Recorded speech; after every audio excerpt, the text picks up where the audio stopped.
Anything? Someone say something. If you could see us, we're trapped inside this computer. We need help. We're starving. All we have is wine. Signal? Whatever will we do? Yay? Signal means yes? Red Rover I don't standing know what by? signal means. Hey! There we go. We were like 5 minutes into our introduction spiel and no one said a word. Yeah, we were like, oh, we assumed I was a little weirded out by that. I'm just like, are they mad at me? What's happening? It was like, I just assumed that the chat was like super, content with Metricos's thing on Splatoon, and I was like, oh, okay, sure. I guess they're quiet. You're now my go-to person for whether or not the chat's working. It's on you, buddy. I can always count on you to say something for everything. We are streaming on August 4th. again. Take 2. Yeah, I've already... It's like, I don't want to say all that again. God. I'll just nutshell this. I hurt my back real bad yesterday, and thus I am letting Geoff take the lead on drawing. I might scribble something out later, but you might only get incoherent color markings. Hello. I've had wine and muscle relaxant, so... Oh, God! Good luck, everybody. Yay. Yeah. Don't apologize, Metricos. No, you saved not our at all. butts. Yeah.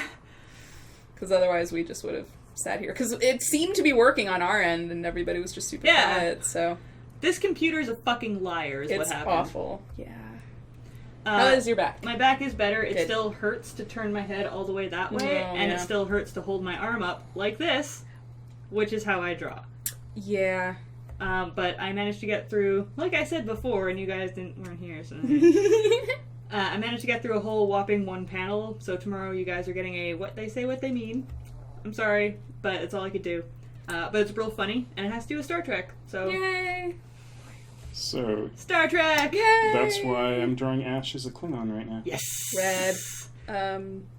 Jeff is drawing us as Star Trek characters, I believe? Yeah. Yeah. Awesome. We've already done the Star Wars characters, so now I'm true. curious as to who I'm going to be. In theory, if you're cool with it, I could ink or color it after the fact. Oh, yeah. Absolutely. Yeah. Well, Now that Jeff's done all the work, I'll take all the pride and glory. Yeah. Well, coloring is like, I don't know, I find it super fun, so, yeah. I just find it, if I could have any professional, if I could have a professional comic job, wink wink, I would just be an inker. Yeah. I'm really good at, seeing what people were trying to get at and finding, that was the perfect line, yes. Yeah, okay. But actually drawing that perfect line in the first place, not so good at. Yeah, that's, okay. Well, you're talking, stick figures. So. Oh my god, of course I'd be a Vulcan! That's what I pictured, All right. too. Of course I'd be a Vulcan! Well, yeah, so, Jeff, are you saving it as a surprise, or are you going to tell us? Yeah, what save it as you're a gonna surprise, but, Nimoy. Because I know you've thought about it. Yeah. So, neither of these two have seen the end of Korra Season 2, so, I'm not gonna spoil it, and I don't want any of you to spoil it either. I don't give a shit. Because I've tried to watch Korra twice now and I got bored. Jeff might care. I kind of care. Okay, I'm not gonna spoil it, except to say that I understand, and I don't want any of you guys to do it either, except to say that I understand why they did what they did, and they made a choice that was really, really ballsy. And... Yeah, I read your Facebook thing on that, so I Oh think no, I know. you... Yeah. Okay, sorry. It's alright. I tried not to spoil my Facebook post either, but, they did a thing, and I didn't like the thing, and it made me really, really sad. It made me really, really sad, and then we had to go back and watch the Blue Spirit episode again. Because it made you happy. Because that one made me happy. That's actually an excellent topic. Is there anything that you've watched/read that was, so horrible for you that you had to immediately go and do something happy? Yeah, let's see. I'll watch it. Oh. Bobby pin that just wants your drink to fall. There we go. Lots of things. Well, I can say absolutely for certain these certain events that happened in Harry Potter where a certain older wizard died. right. I don't really think we should care about spoilers about that anymore. I think we're safe. I think we're safe. When Dumbledore died, I had the feels. And unfortunately, like a fucking moron, I read it while I was at work. Oh, no. So, like, the next few people that enter the store, I was like, do you want to get the gift card with that? It was so bad. It was so bad. It's been 73 years. Yeah. Really? Is that accurate? In pop culture years? Yes, absolutely. It's... I'm sorry! Well, I can tell you for sure that Requiem for a Dream, I don't remember what I watched afterward, but I definitely had to watch something happy afterward, because god damn it. Fair. Damn it, that last montage. Oof. God, I still think about it, like, okay, I'm gonna use the following term in a joke way, even though it shouldn't be, but, like, I saw a couple of flashes of that last sequence in a YouTube video that was covering, like, something or other, and I was like, it kind of triggered all these flashbacks of, like, no, not at all. So there's that. God, there's so many depressing things that I've watched. I watched a movie today that you guys might have stumbled across on Netflix called Creep. It is a found footage horror movie starring... I don't remember. I've seen it on Hang on. Netflix, Yes, but I haven't yes, watched it. Jurassic Park, which I actually refuse to watch. Oh, Jurassic Park. It's not even that I will watch something funny afterward. It's just that I skip that episode. Poor Seymour. I skip it because, and it's really revealing that the when they made Bender's Big Score, they came back and they had it when Fry goes back in time, or one of the Frys go back in time, and he lives out his life. Oh yeah. And they show him petting the dog because it was basically the writers being like, "We are so sorry that we traumatized you." Want to know something really crazy about that? Originally, before it was Seymour, it was gonna be Fry's mom. Yes, I read that. Yeah. Like, but then they decided that was too much. Okay, so and dialed it back to the dog. So the episode with the dog and the episode with Leela's parents, where she first meets them and found out exactly how she was left on the doorstep and that she was a mutant and not an alien. Yeah. And then they have the montage at the end of her parents actually watching her the whole time and giving her the presents, and I'm gonna get choked up right now. But that's can't handle it. But that's the thing about Jurassic Park is, like, I grew up, like, I am lucky enough, and, you know, like, knock on wood, but I'm lucky enough that I have not experienced yet any loss of humans close to me. I've had grandparents die, but I've not had any close friends die on me. I have, you know, still got both my parents and all of my siblings and everything. But I've had pets since I was an infant, and that is a legitimately, like, pet death is traumatic in similar ways. And I've lost now 2 kittens who have died at the age of 6 months. And so... That sucks! And my mom's a dog trainer. And so, and so the fact that, like, he just sits, and the song of, like, if it takes forever, I will wait for you. And it was just like, my mom and I watched that episode, and we were just sobbing. Yeah. So I can't watch that one. We gotta bring it up a notch. Okay. Also, Tales of Ba Sing Se. Yes. No, we're not talking about that. Oh man. Too far. Actually, I just learned how to play Leaves on the Vine. No! You're never allowed to play it in my presence. Appa's Lost Days was really hard. Actually, it was weird, but this one just hit me, and it wasn't, like, bad, but it kind of hit me in the feels just a little bit. But I watched a Scrubs episode last night where JD's dad dies, right? Mm-hmm. And so he goes through the they go through the whole episode where, you know, his brother comes back into town and he's grieving, and, like, you know, Dr. Cox and the brother, like, actively work together to take care of JD. And then at the very end, it credits and it says, for our friend John Ritter, who played JD's dad. And it hit me because I remember when John Ritter died, he was doing 8 Simple Rules, which was a sitcom. It was actually a really, really good sitcom, and the man just dropped dead in his trailer. Like, Yeah. his heart gave out. And it was really, really sad. And it just kind of was like, whoa, Scrubs! Like, I didn't even realize that they were doing that until the final thing, that little card flashed up, and I was like, oh god. I think Graham actually brought it up not too long ago. It was, sorry, this personal story. We went out for a group dinner not too long ago after a Desert Bus meeting, but we were talking about Star Trek because I'm watching through Star Trek and it's all I can fucking think of right now. Nice. Nice. But he mentioned, and we just passed it like a few episodes ago. I say a few episodes ago, but I watched like 80 in a day, so Yeah. a day or two ago. The episode with Leonard Nimoy, which is immediately followed with the tribute to Gene Roddenberry. Oh, And it's yeah. just like, it's the double, like, Yeah. no, now, Yeah. because, like, you know, in light of recent events. Yeah. I think I've told the story about how I made the bad mistake of going to see Up the day after I was dumped by my boyfriend. No! I remember Because that. I went to see it. Up in general. Up in general, Fuck. yes.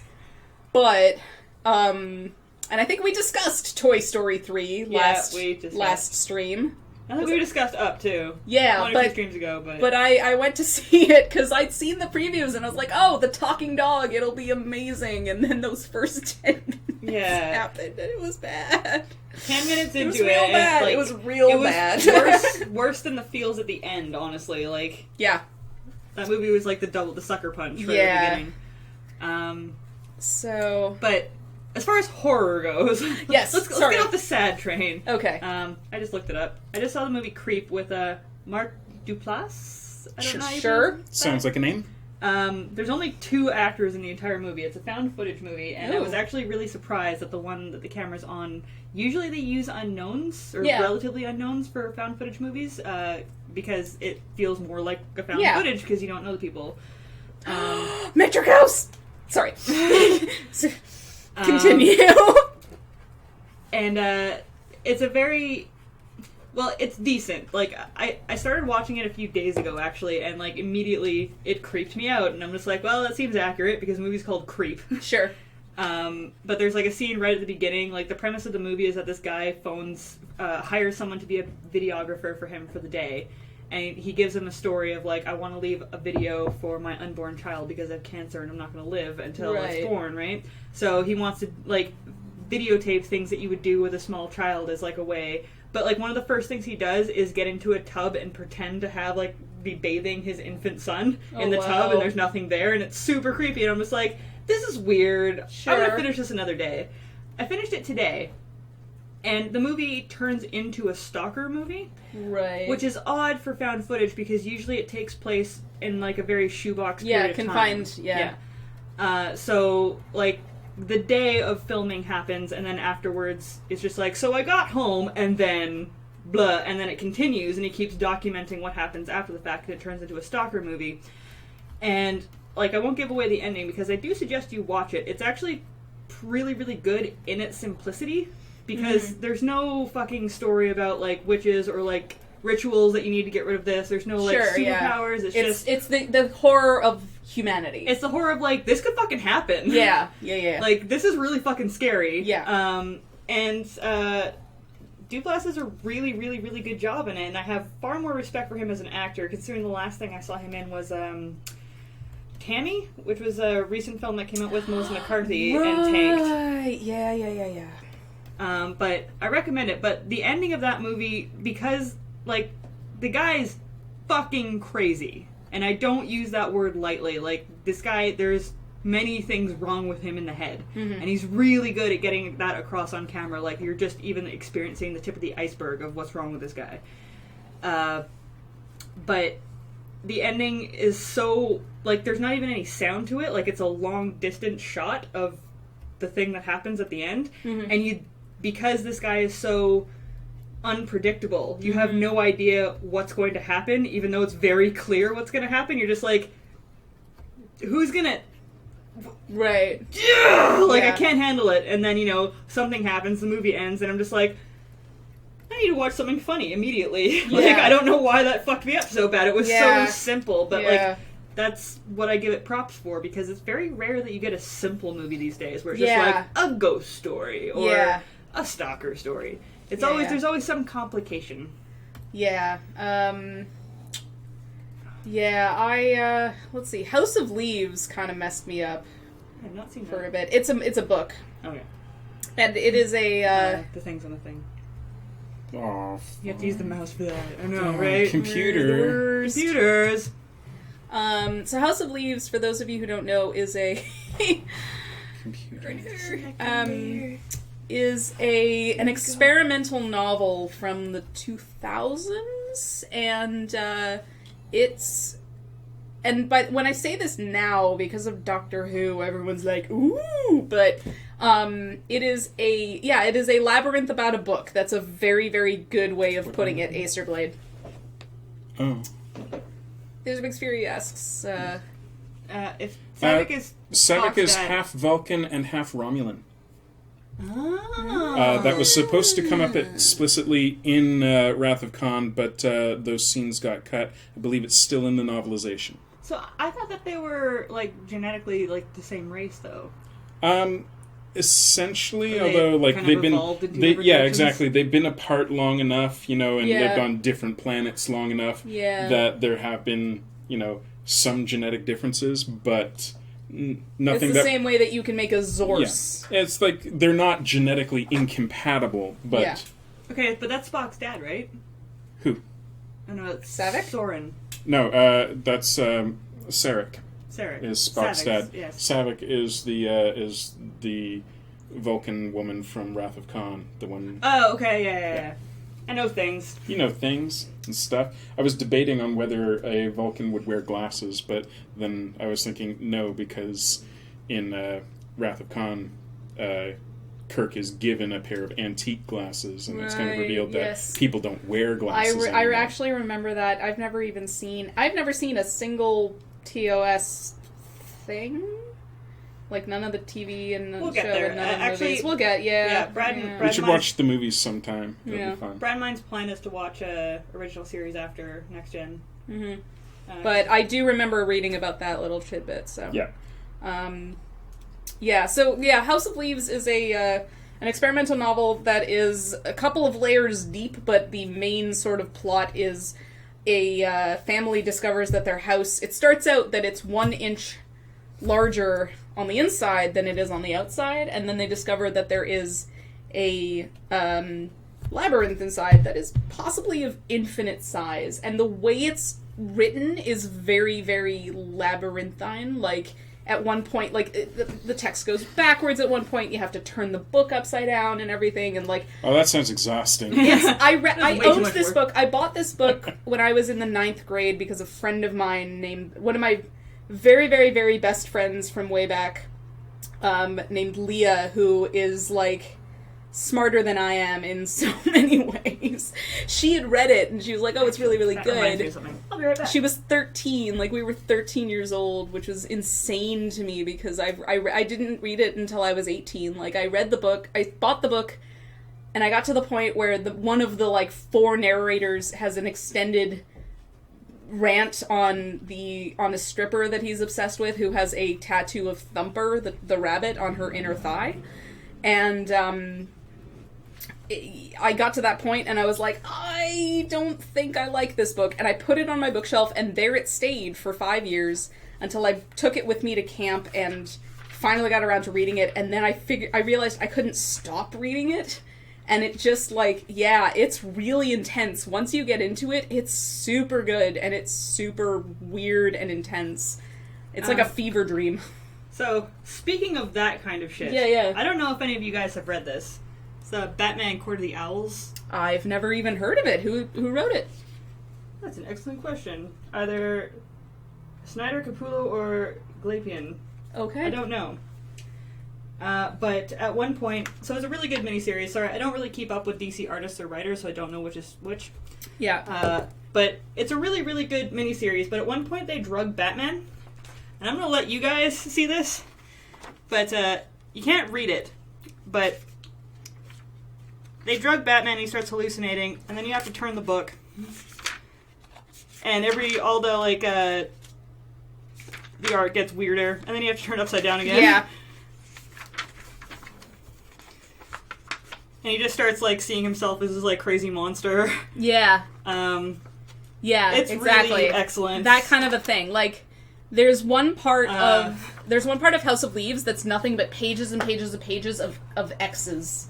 And I used to flip through the book and be like, what is this shit? And then when you get to that part in the actual book, it's explained, and this is like half remembered, but there's this element that could be contributing to why the house is the way it is. And then at one point, again, one of the something like 4 narrators actually comes across the formula for this thing. And it's like the answer to everything, and it's all X'd out. It's all been redacted. So it's just pages and pages of bolded letter X. And I was like, what? Well, no! Ugh. So, yeah, that's a good one. Jeff, how about you? Anything that messes you up? There's this movie that came out in the 80s, early 80s, part of this kind of... Data expunged, exactly. Sorry. part of this, part of the kind of electro new wave punk movement of the time. Like, right. remember, like, this... Your neuromancers, Yeah, your... well, not cyberpunk per se, but, like, remember, do you remember... Well, I don't know. How old are you? 26? Okay, you might not remember.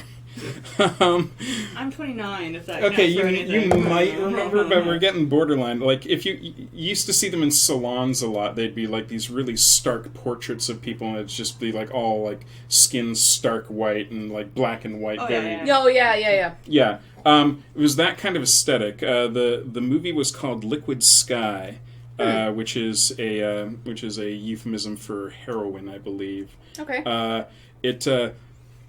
It sounds like the kind of movie that I'd be all about. You see, it's about these aliens that come to Earth and harvest this chemical that's created in the human brain at the moment of climax. Oh, yeah. And these people, so this sounds like, B-movie schlock that I'd be all about. It's the fucking strangest movie I've ever seen in my life.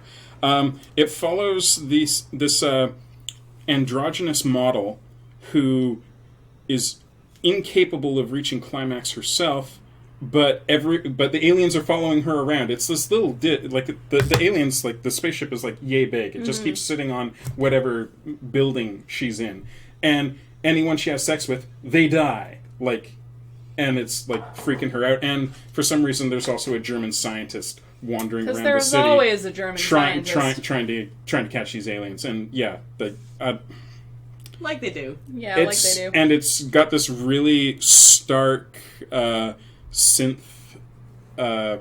not music, but sound. Yeah. Sure. Like, it is literally a soundtrack because Right. it's not music Yeah, at all. It's just like... Yeah. Dum, dum, dum. The exact kind of thing that in the early 80s, if you'd had a bunch of coke and found yourself in front of a synthesizer, you did. It was just like... Yeah, I saw it ages ago.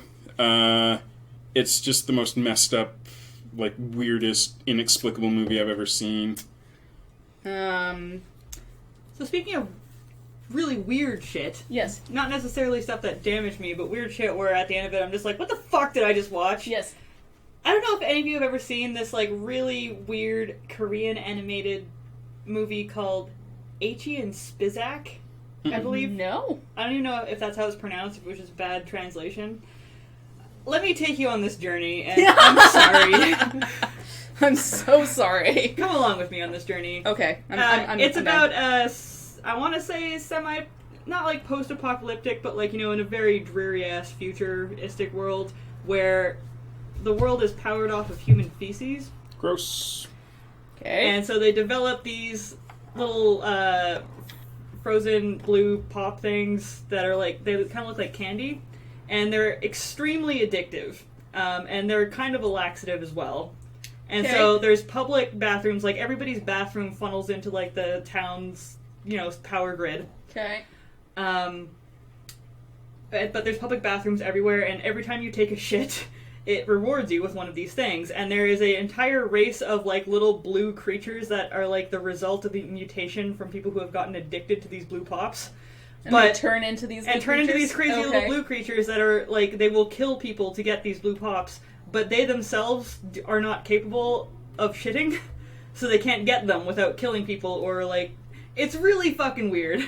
Anyway, so the king of these blue people comes up with a plan, because the way that they know you've taken a shit, I'm sorry. The way they know that you've taken a shit is because you have like this crazy little like golden ring in your butthole. Sorry, I'm not making this up. I'm not making this up. And it's not a porn. Bartender, could you just bring the box of wine in, please? It's not a porn. It's not a porn, I promise. But you've got this like weird little ring in your butthole that like goes off every time you take a dump and rewards you with this thing. So you're just like, wait, all the blue people can't poo, so I'll just remove all of their rings and put them into some chick, and then we'll have this like woman who every time she goes, it'll be like 5 billion of these blue pop things or whatever the fuck they're called. Okay. So they kidnap a girl, implant her with them, and I don't know how like antics happen, and these two fucking like, you know, thug wannabes end up alongside her, and of course the first time she goes to a bathroom, the thing just explodes with blue pops, which they can then sell on the black market for lots and lots of money. And then the blue people are trying to come after them and like get it back, and it's extremely violent and extremely weird, but I have to admit, like, I've never seen anything like that before. So it turns into this big epic battle between like these two thugs and this chick and this like weird mutant race of blue people. Over like little blue pops that come out when you shit. Like, it's amazing. You're gonna have to tell me. I'm gonna have to look this up. I have it somewhere. It's from called, sheer horrified curiosity. It's called Achi and Spizak. Like, Achi is spelled Aachi, and Spizak, I assume, is phonetic. Sure. It's a real thing. The animation is actually really good. Like, it's very stylized, but it's really good. They put money into this. Like, fucking Korea, man. Yes, Acer Blade, I've seen Rubber. It's amazing. So I have not, I but know I've heard it's so good. great. I know people who worked on it. Nice. When I lived in Los Angeles. Nice. But yes, Yeah. it's a shining example of like, what the fuck did I just watch? Yeah. Like, did that just happen? It sounds like this is like the exact same perverse weirdness that caused me to see Martyrs for the first time. Hang on, let's get some All dialogue right, on this. so you're Klingon, and you're a Vulcan, and I couldn't think of anything good for me, so I decided to make myself a Ferengi. Okay. So that's what I did, and I've got drinks. You are not a Ferengi. I know, but I was trying to think of a fun alien to do, and nothing was coming to me. But Ferengis are bald, and I'm bald, and Ferengis have big ears, and I've got big ears. You don't have big ears. And big-ish. Like I can. I think contrasted with the bald. Yes, Yeah. Thorkin's got it. Huh. Alright, well, what's your final answer? Andorian? Andorians. It's just You could I'd be be Janai. blue and have some antenna. Not Okay. not especially exciting. So You be a Betazoid then I'd look just the same. with big Right. black Yeah, eyes. big Right. black eyes. All right. So that's this. What do I draw next? We'll save it first. Okay. What a good idea. Yeah. I'll.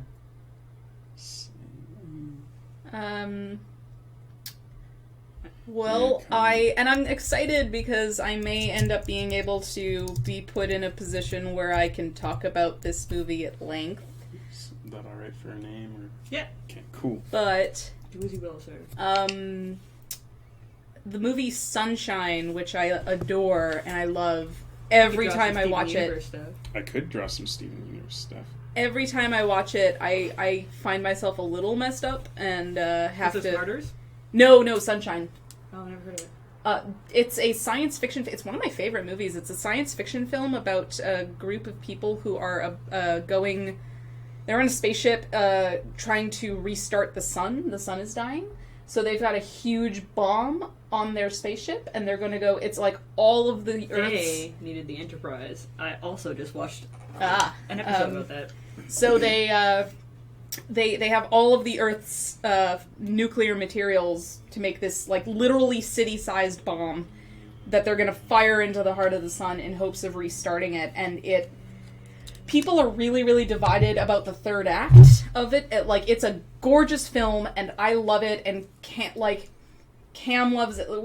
We have watched it together many times, Great and score. it's such a beautiful score, and it's a beautiful film, and but it's really bleak because none of the characters survive, and you know it, you just in your heart know it, and because it's done in a very, very effective way, you feel like it just rips at your soul. It rips at your soul the whole way, and it's really, really good. And no, the first time I saw Martyrs, I was really messed up. When I saw it a second time, not so much though. I was really, actually quite pleased with it. But yeah, I showed Ash a French horror film that I love called Martyrs, which I talked about last stream over the weekend. So yes. Yeah, I have to admit, I'm not going to pretend that I'm any kind of, movie critic, but usually I have a pretty good grasp on what was going on, or, what the point of the movie is, at least, or the theme. And at the end of Martyrs, I kind of had to look up and be like, so... what? Yeah. And then Mia was like, oh, well, it's a question of, this and this and this. I'm like, oh, thank you. Yeah. That was, the missing piece. Now that you say that, yes, that's... okay, yes. Yeah. But without Mia being there, I probably would have watched it being like, alright. Yeah. But, yeah, it's, no, Martyrs is pretty good, and it's, the thing that, and Ash pointed out, but the thing that, upon second watching, it's really well-paced. Really, really, really well-paced. Should win an award for that. At no point was my attention waning at all. Yeah. And, that same night, we had actually gone to see Trainwreck. Yes. Which... don't get me wrong, is hilarious. I really... the new Amy Schumer? Yeah. I love Amy Schumer. It is the same as every other Judd Apatow movie, in that it's really, really funny, and it drags in the third act. Not even the third act. I found, at the beginning and halfway through, he's...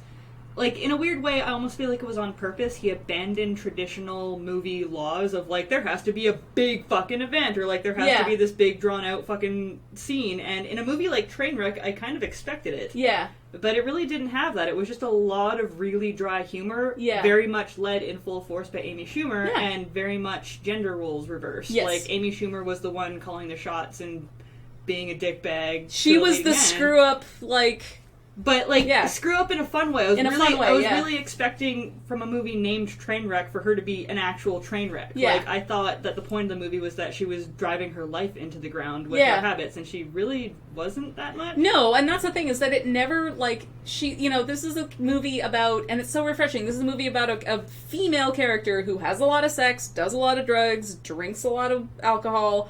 The movie never really shames her for it. Even though... okay, spoiler alert for a very, very typical romantic comedy, at the end, she, makes an effort to change her ways because she falls in love, like every other rom-com ever.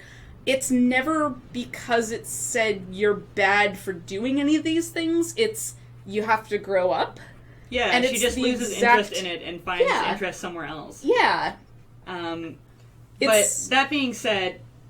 it was really funny. Yeah. The entire theater was in hysterics for most of the movie. Oh god, there was this one woman who was I can't remember what the joke was, but she was squeaking laughing for a good solid minute. Yeah, it was so good. At some points great. we were laughing at the people who couldn't stop laughing. Yeah, she was like...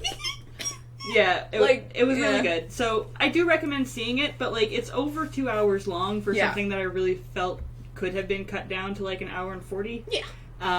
Not to say that the jokes are bad at all, but it's there's only so long that you can stand in this one room after the point has been made. Yes. Pick your best jokes and kind of progress the movie. Yeah.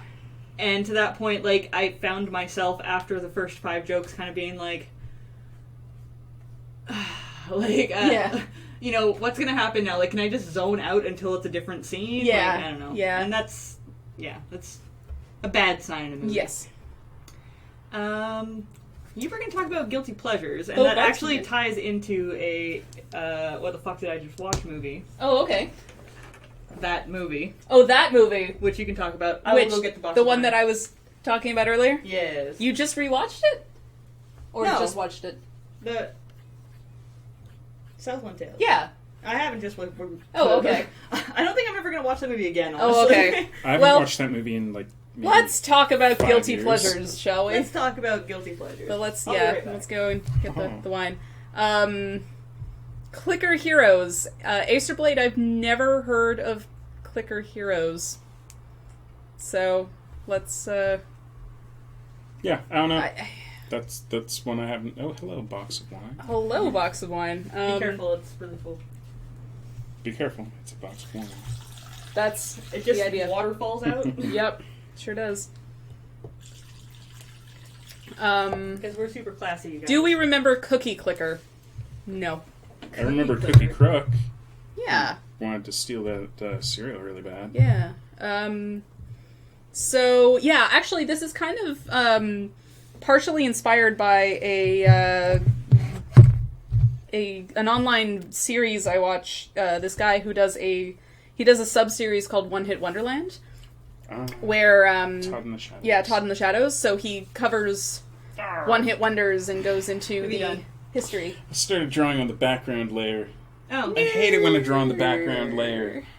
Oh, there's a thing you can do for that. there is. It's a pain. Hang Fuck, what is it? Can you not just... Shit, fuck. Well, you can put another layer underneath it that's white. Yeah, I can just go to the channels too and just grab it. Yeah. That's beyond my willows. Hello, box of wine. Yes. 1915. Mia, box of wine, Steinberg. Yes. All right. Mia's. Oh, nice. Exed Regulus has met Todd. He seems like a good guy. So anyway, his most recent One Hit Wonder episode was Mbop by Hanson. And I have, and like, he actually shares this opinion with me, but like, Hanson, after that initial album where they had that one horrific earworm of a song, they went on to make really, really good pop music. Hang on. Talon. Talon, you have a request. Yes. What can we do for you? We can't give you wine through the internet, No. but we can try other We have things. some very expensive equipment here, so we cannot splash wine on it. While we wait. So Hanson is, I'm not so much guilty about them, but I've listened to several of their subsequent albums, and they are really, really decent, like, to good I believe pop it. Like, music. they weren't bad. Like, they Yeah. weren't my thing. And, like, that fucking Mbop song was everywhere. Yeah. Oh, yeah. My first girlfriend was so into Hanson that like she had. Wow. This is... That's for you, Jeff. Oh, that's for me. That's a- All right, I'll get to that in a second. Right after I tell an embarrassing story about my first girlfriend Okay. who was super into Hanson and had scrapbooks, like literal Aww. binders full of So cute. every news article or magazine article or whatever. Just tons of it. Like she had like a box just filled with. That's adorable. Yeah, it was that was something. I owned Avril Lavigne's second Talon, that's album. really specific. Can Yeah. you Okay, make a slightly more, unless Jeff's up for the challenge. I don't know. It's scrolled up, and I need to. Yeah. All right. Okay. The soap bar is weird. I don't I like it. know. A Yeah, unicorn gross. riding a dragon, blowing bubblegum to fly. Okay, so the bubblegum is what allows it to fly. Okay. While fighting a knight with two heads, with a paintbrush instead of a sword, a pizza for a shield, and banana bombs, which have giant pairs of Giant pairs of Charmander. Is that a word? I think Charmander that's the, is a Charmander, like the Pokemon. with the little Oh. tail that's on fire. Yeah, Okay. I'm way too On a old for cloud Pokemon. of I don't know anything about them. Glue. I don't know how you portray a cloud of glue, Is On but it a cloud of okay. glue melting? over a mountain dew waterfall and cotton candy trees with a swarm of robot butterflies helping the unicorn, and Donkey Kong is a wizard cat, a tiger which poops rainbows when it flies, and a car with a triangular wheel, square wheel, oval wheel, and missing wheel helping the knight with a knitted sun and purple stars in the hang on. background. That's never happening. They want one of the girls to do it. Oh, okay. I'm gonna say no, because that's ridiculous. Yeah. I'm gonna say I could go for certain elements of that.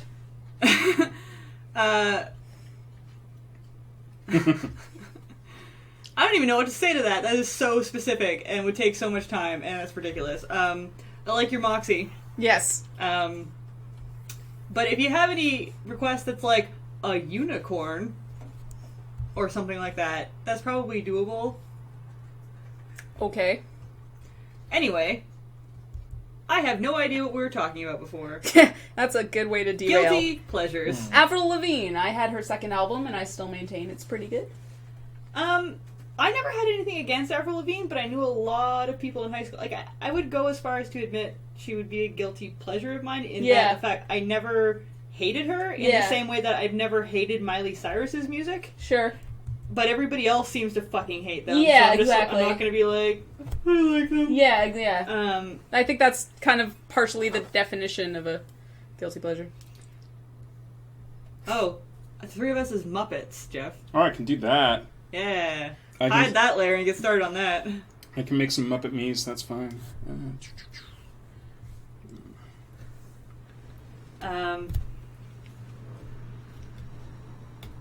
Guilty pleasures. I definitely have a guilty pleasure of, like, just rom-coms in general. Sure. Like, granted, I throw on movies that are really, like... Easy to follow. Yeah, like, Yeah. everybody flat out says everything that they're doing and all of the exposition all of the time so that I don't have to watch it while I'm working. I can just, keep working. Okay. But at the same time, I've also grown kind of accustomed to them, and sometimes we'll get super into them and be like, but they love each other! Right. At the screen. It's probably at bad times of the month to be watching that, but I've been known to get pretty choked up about them, and I will totally watch them all the time while I'm drawing without telling people, like, the 5 different rom-coms that I watched that day. Yep. Well, a lot of mine are... I mean, I listen to a lot of music, so I, there are a couple of Jason Derulo songs that I don't hate, and he's pretty dumb. But yeah, one of my favorite guilty pleasures that I'm actually not that guilty about in any way. I'm actually happy, like super happy about this movie, is Southland Tales, which is a mess. It's the biggest mess. that definitely goes up there with the what the fuck did I just watch movie. Yes. It is a very much a what the fuck did I just watch movie. For those of you who don't know, the man who made Donnie Darko under a lot of studio pressure and control. And there's a reason why the original cut is better than the director's cut. But we didn't know that yet. So Richard Kelly, who made Donnie Darko, he directed Donnie Darko, when that was a cult success, he was given basically free reign to make whatever he wanted, and what he wanted to make was Southland Tales, which is ostensibly a... masterpiece? A brilliant triumph of film? Basically, like, that's my argument, but yes. Those aren't the words I would use for it, but whatever. it is a retelling... ostensibly of the Book of Revelations, and it has to do if you read a lot of walls of text on the internet, because when I first watched this Where movie... in the Book of Revelations does a truck hump another truck? That happens! Yes, it does! It's in there. It's just in one of the harder to read chapters. Oh, I see. It's couched in a lot of flowery language. It's amazing. Big air quotes. Yes, big air quotes. Like air quotes flown in on helicopters. But yeah, so it's a retelling, in theory, of the Book of Revelations that centers on, like, apocalyptic Los Angeles. This is Southland Tales, Traco Gamer. And it's bonkers. It's ridiculous. I got absolutely no plot out of that whatsoever. Yeah. Halfway through that, like, You went outside and never came back. That's not true. I came back. Okay. We had to take a break, if you recall. I We gathered had to take a this break was... to find more alcohol and have a cigarette Yes, and try and that make was- sense of whatever the fuck just Yeah, entered so our I eyeballs. managed to gather, I'm so proud of this, like, I managed to gather most of Lur into a room and a bunch of other friends and put on this movie, and about 25 minutes in, someone hit the pause button and was like, does anybody else need more liquor? And everyone stood up. So, it's, yeah. No, trust me, I was there for the end. Yeah. I just didn't Like, it makes no... see an ending. It makes no or plot, goddamn... or beginning. It makes no goddamn sense. It's super weird. It's super weird. I don't even I'm know... really scared to ask what your question is. Yeah. I don't even know where to start with it, but I love it. I really, really love it. Like, it makes me excited just because... The thing, I've never seen another film that's so insane, but so committed to the bit. Mm-hmm. Like, it's so committed. So many other films that are crazy like that, you get the feeling that even partway through, or even 90% through the shoot, someone realized what was going on, and, like, the studio chickened out, and there's... It has the footprints of, like, someone expressing doubt. But, and while you can tell that many of the actors are visibly confused, like, they're like, no, but this is the guy who made Donnie Darko, it has to make sense. Like, it has to be brilliant. But it's so, so committed to its story and to its universe. And there's a slim chance, and I just, like, I want to be alive, like, 100 years in the future to see if it ends up being told in... Like, if it ends up being taught in film studies classes, because it's so insane that it almost feels like it's ahead of its time in ways that we don't understand yet. Like, maybe cars will have sex with each other in the future. They will and they'll be not. like, That is and they'll not be like, what's gonna Richard happen. Kelly called it. The other thing that Kellen, I love... I don't understand what you're talking about. Yeah, me neither. So I'm sorry, dude, but no. Yeah. Also, we can't really open links in the, like... While we're drawing. We're drawing. So yeah, it's so insane, and I love it. Like, midway through, Justin Timberlake lip syncs to The Killers while sexy nurses dance around him, and... But, like, what do you love about it exactly? Like, I still don't understand the appeal besides, like... It's... I don't even know. It's kind of like this... I mean, there's this fascination of watching a car wreck happen right in front of you in slow motion, right? Like, you watch this thing just fall apart. The other thing... Claudia, this is Southland Tales. The other thing is that I watched the trailer for this film over and over when the trailer was first released, because... I love post-apocalypse films and apocalypse-themed things in general. I'm currently reading a book in which an asteroid hits the moon and knocks it slightly out of orbit, and the entire world, like, just comes to a complete end, and it's the story of how people are just slowly freezing to death. But it's... So it's weird, but I really like that stuff. It's depressing, but wonderful. I'm gonna be controlling my own Muppet. Yeah. Yeah. Awesome. So, the thing that I love about Southland Tales is that there was a seed of a good movie in there, and I feel like, similar to how Topher Grace apparently was able to turn all three of the prequels into one coherent 85-minute film, I feel like if somebody took an editor... Like, if a really, really good editor took all that footage and the hundreds of hours, I'm sure, of deleted stuff, and they like, retold it, there was the seed of this amazing Bush-era comment on films and storytelling and the end of the world that was in there, and I see that seed when I watch Southland Tales. And I just am like, there's a movie in there that would have been wonderful. But it wasn't that movie. But it wasn't that movie. goofy. But yeah, and it's so goofy, and yeah, I don't know. I love it. I'd love to do, like, something similar to, my friends have a commentary podcast, and I would love to do something similar to that someday and just be like, I like these parts. These parts are good. I like when Sarah Michelle Gellar has a whole thing called Teen Horniness is Not a Crime. I think it's on the soundtrack, because I have the soundtrack. Yeah, and like, John Lovitz shows up as a super racist cop, and Amy Poehler's in it with a big fake nose. It just is so insane. I love it. It's very much a guilty pleasure. So, I don't know if I've just missed this. Left Behind. Yeah, they remade Left Behind, but with Nicolas Cage. I don't know that I've ever even, like, heard of it. Oh. Oh, please, you tell her. Because it'll be better from you, because you're more knowledgeable about religious studies. And yeah, alright, so... Let's keep this nutshelled, because... Okay, well, you've seen American Dad? Like, all of them? Yes. Okay, so the Rapture's Delight episode, where everybody gets raptured away. Yeah. So that's based on the actual Book of Revelations, maybe? It's part of the Christian, like, one of the weirder aspects of the Christian Bible. Where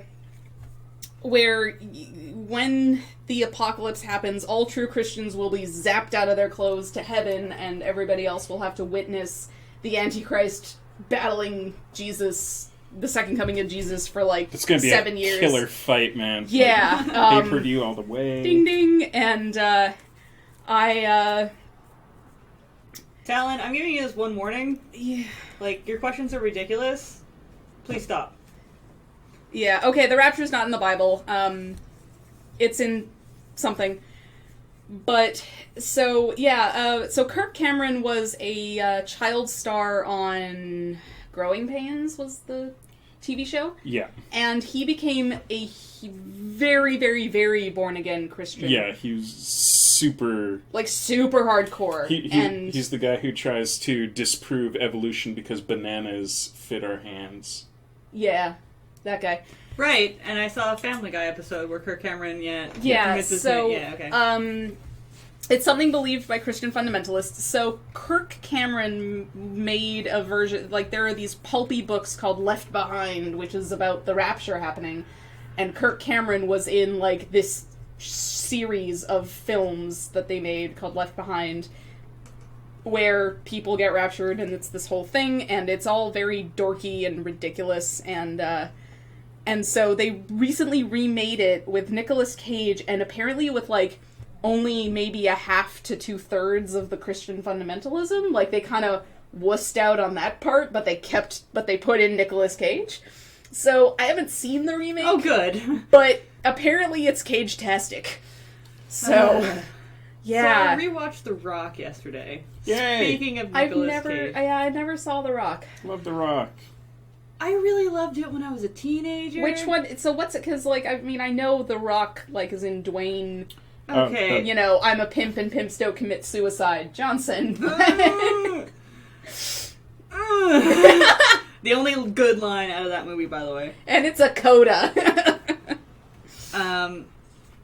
The premise of The Rock is that a bunch of ex-specialists, i.e. like super covert Navy SEAL / spies, who have been in some sort of government armed forces for X amount of time, have finally had enough of seeing their men killed and their spouses and families lied to about how they got killed. And no compensation for it because they have no idea what they're actually away doing. So they take a bunch of very dangerous warheads mixed with a very dangerous chemical weapon called VX something. VX gas. VX gas, which is like a really deadly nerve gas. I believe it's an actual thing. Probably, I don't know, who knows. Yeah. The way it's portrayed in this film, probably not. Oh, no. Not if it's a Michael Bay film. And according to the Moat Man. They go to the island that has Alcatraz on it. Yep. And take a sightseeing group hostage in the prison. Right. And say, like, listen, we've had enough of this BS, like, you know... I don't even remember what the fuck their demands were. Oh, they Ed Harris, who's the leader of this Yes. group, he wants them to. He wants the Also, government the house-esque doctor from Scrubs is one of his dudes. He Sorry. was also in Highlander 2, The Quickening. the quickening. So he wants the CIA to transfer money from these unmarked or like these offshore accounts, you know, like these illegal accounts to the families. Yeah, Or- exactly. oh, okay. You know, he's like, you know, you're going to transfer me, you know, this many $1 million. I'm going to distribute it this much to the families, Right. and then like the last couple million or We're whatever. gonna use to get out of- yeah, get I out of will Dodge. distribute at my discretion. Okay. And they're all like, what? We don't know anything about those accounts. He's like, that's where you put the money from your illegal arms sales, you jackasses. Right, And they're of like, course. "Oh, Yeah, God." bring divulge information that no one would know unless you're Right, actually working yeah, it. So, okay. so they get an elite group, which dies within the first, 5 minutes of being Of course there. they An do. elite group with their chemical weapons specialist, who is played by Nick Cage for some god unknown reason. Because he showed up. Because he showed up, And- and he was a big deal at the time. And Sean Connery, who is one of the only known people in this movie to have escaped from Alcatraz when Alcatraz was a prison, Sure. to get them into Alcatraz without being seen. Sure. And then Nick Cage disarmed the bombs. And his job Sure. is not necessarily to get rid of the chemical weapon per se, but know how to handle it and get the guidance systems out of the missiles. Because if they explode in the Right. atmosphere, it will kill many more people than if it's just dropped on the ground. Yeah. Okay. So it's fucking ridiculous. But I remember really, really liking it as a teenager and Sure. being like, "This movie is awesome. Nick Cage is awesome." It's and then so rewatching goofy. it now, I'm like, "Wow, this is awful. Oh my god!" It's not fun in the way that Face Off is fun. And by the way, I love Face Off. We watched that together last year. His Oh. nose, his eyes. No more drugs for that man. But Face Off is a ridiculous movie as well, but it's really, really enjoyable for me to this day. The Oh, Rock, yeah. not so much. And I think anyone who follows me on Twitter, I mentioned the only scene I really remember is Nick Cage screaming the line "Zeus's butthole." In context, they had gotten caught and put in cells in Alcatraz, and while Sean Connery is working on breaking them out, because he has before, Sure. Nick Cage is basically screaming at him from the cell below him, and being Right. like, "How in the name of Zeus's butthole did you get out of your cell in the first place?" Right. And then the cell door. And the cell door opens, Oh, okay. But it's the fact that he said Zeus's butthole, and not Yeah. asshole, or Oh an my actual God. swear word. It was so good, and I cracked up laughing. I'm like, I remember this movie now. But the rest of it, I had just blocked out the ridiculous parts in my head of Yeah. the fucking underground minecart chase scene. It's so ridiculous. No. It's Goonies level. Oh no. But it's in an action no. movie that's he went on to make Armageddon. I'm like, that's another guilty pleasure of mine. I like Armageddon. Right. Okay. Michael Bay film. I like Yeah. it. Yeah. Pretty much everything else I'm like, eh. But Yeah. I really thought The Rock was in there, and it really isn't. I don't know. Yeah. Yeah, I'm trying to think other movies that I With Jeff's permission, we can put this picture on Patreon, yes. Absolutely. Oh, yes. Maybe. Are you just Oscar the Grouch? Yeah, I'm just asking. Aww, that's awesome. Okay, Transformers 1, I tried. I tried to give it a pass. Yeah. I'm not even going to say that I'm the biggest Transformers fan. I really, really, really like Transformers. I like watching Gen 1 stuff. I really liked Beast Wars a lot. Sure. I got a little bit into I had a few boyfriends actually who were really into Transformers and educated me on the goings on Cybertron and the great wars in between them and yada yada Primus yada. and all of that. Yeah, all the backstories on everything. And so I knew just enough to go into Transformers 1 and be like, I'll Sure. give you a pass, I guess, because I really like the robots, but there's so many little things that I could nitpick, and I try not to do that anymore. I try not to go into a movie being like, you didn't do this one thing that was in this one Right, comic yeah. book, therefore you suck. Nah. And so I'm like, I walked away being like, it was a movie, I don't know. Yeah. But then Transformers 2 came out, and I'm like, nope, fuck it, I'm done. Like, I can't. I saw Transformers 1, which is the only one I've ever seen, at a friend's house, and they had a projection screen TV onto their wall. Yes. I like it. No, I'm just... It's super cute. Oh, okay. Yes, it's adorable. And I like that you're in the you're in the trash can. I will totally ink this after the break. So I saw it while heavily intoxicated, we'll say. And so, and we were sitting right in front, like, and this thing filled my, like, vision right out to the, periphery. So all I remember from Transformers 1 is sound and motion and Megan Fox leaning over that car. She leans over a lot of stuff. And that's all I remember from it. Does. And I was like, this is a great movie, because all I remember was sound and motion, and, like, I was just like, this is great. There's bits and pieces of it that I do like. Yeah. Like, in the second one, actually, where, Soundwave was a satellite. Of fucking course he's a satellite. That's perfect. Yeah. Like, Okay, these yeah. little things where I'm like, that's clever because it's updated. And But Right. then they'll make a misstep right after that. Like, Yeah. Jetfire is an SR-71 at the Smithsonian. And fucking Yeah. Ravage can just, like, shapeshift And they for walk some out goddamn of this- reason they walk- into they- a human. Yeah, yeah, Like, it- why didn't you just send in Ravages? Like, what is this? They Yeah. walk out of the Smithsonian and into a desert, if I recall. Pretty like, much. I've been to Completely the Smithsonian. just like... Okay, so I tried. Like, when we started getting to that point, honestly, where it lost me was the 7 primes. Sure. And I just, at that point, I think I actually legitimately blanked out during the whole description of the 7 primes. It's okay, Q-Monster. I didn't mind. Yes. So, I turned to my then boyfriend at the time and was just like, Yeah. What is happening? What is happening right now? Your love is What? down. What? Oh. This, Never mind. do it later. And then I blanked out for X amount of time while I was, like, trying to quietly scream at my boyfriend about why this is a piece of shit and, like, why this is not a thing that should be happening.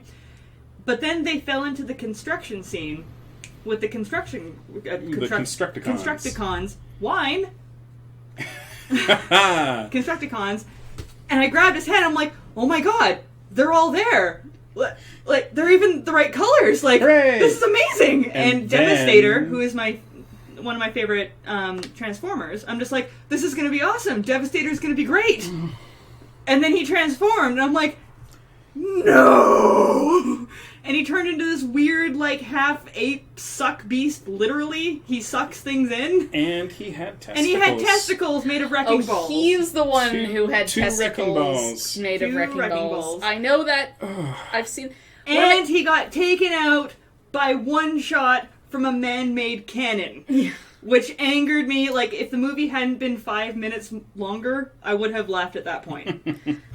Because Devastator is arguably, at least in Gen 1, the strongest Transformer. And Right. the only reason it does get beaten in a lot of instances is because the Constructicons cannot get along and move Devastator. Metricus, yes, testicles, and why? Because Michael Bay. Because Michael Bay. Because he's a Below fucking the enemy's asshole scrotum. who kicks the shit out of our childhoods and then takes a piss on them. Yeah. And makes a shit ton of money. He does. One of my favorite YouTube channels is called CinemaSins, and they they recap. Yeah. They count off the sins of various movies in a very, very funny way, and their Age of Extinction video is actually 2 parts, each are 20 minutes long. And at the very end, they have not 1, not 2, but 3 bonus rounds. Because usually what they'll do is, like, a final total and then a sentence of, like, a punishment worthy of the crime, or the crimes. And then, so in this case, they had 3 bonus rounds, and all 3 of them are set to the music from Super Mario World, with, like, little dings, little power-up dings to accentuate the additional sins. But they had 1 for American flags and seals, one for explosions, and one for product placement. And by the time they were finished tallying everything up, it was like 32 million sins. Yeah. And I was watching it, and I'd had a couple of glasses of wine, and I was watching this, and I had to stop the video. I was laughing so hard. That's fair. We're going to take a short break. Yes. We'll be back in like 5 or 6 minutes. Yes. And I will attempt to keep drawing if my arm allows it. Hooray. So we'll see you guys soon. Peace.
Dun dun dun. What up? Hello. Hi. Hi there. Yay, Gundam Wing. I lost the stylus there. Oh, another guilty pleasure is Digimon. The first 2 seasons of Digimon. That Never shit is awesome. Ever Digimon watched Monsters? Digimon? Digimon are the champions. They sure are. See, I don't know Pokemon, but I remember that goddamn theme song. I have the soundtrack to the terrible movie, the Americanized soundtrack where they included a bunch of ska God. for no reason. Okay, for just because this is ridiculous. Do you remember? Was it? Can't remember some guy who was running for president, McCain, I think. Not McCain. Oh yeah, no, it was I know who exactly. Herman Cain. Herman Cain, who quoted the Pokemon movie. Like, he wants what? to be the very best, like no one ever was. What? It wasn't quite that quote, but it was. No, but still, it's like, what are you doing? Yes, and they're making new Digimon with the old characters to celebrate the 15 years since it's been. Oh, and man, 15 whole years. And it's I'm happy because I actually did a 5-minute oral presentation on a Digimon episode in my humanities class when I was in the 7th grade. In which I came out as a Digimon fan and you're adorable. and proceeded to analyze this one episode, and it was amazing. It was the best thing ever. I wish I so could have seen that. I wish film existed of that. I think it was so many. God, it was so many computers ago. I don't even know if I have the transcript still, and I kept almost everything. Like, if I go back a certain number of hard drives, like, I have a clunker of a hard drive that technically contains the backup of a laptop I had, the very first laptop that, like, I had when I went to university. And that contained all of a huge folder of all of my writings from previous computers that had existed in my house. And because I kept all my writing, and it might be in there. I should go look for it. Yes. I have a lot of really embarrassing, bad fan fiction from back in that day. Nice. I was also reading over some of my high school journals, because many, many, many months ago on the stream, I definitely promised I would look into bringing in some of my high school journals and the terrible, terrible poetry contained therein. And I was reading the one where that I was writing just before I entered my very first relationship when I was 16. And it was wonderful because you can see me, because this was like when I was 15, 16, and I was like, you can see me, like, puberty sneaking through all the writing and me batting it down. Like, literally, one entry ends with, I think Josh is really cute. I don't like him, but I hope he likes me. And then the next entry immediately starts with, I apologize for that last remark. Like, it was wonderful. Oh, it was God. so wonderful. Oh, it's so awkward. So I didn't really look through any of the post-breakup journals, because those were all really, really, you're 16, and you get dumped, like, a month before your birthday. So that was bad, but, it was a week. It was a week before my birthday. During exams that he broke up with me.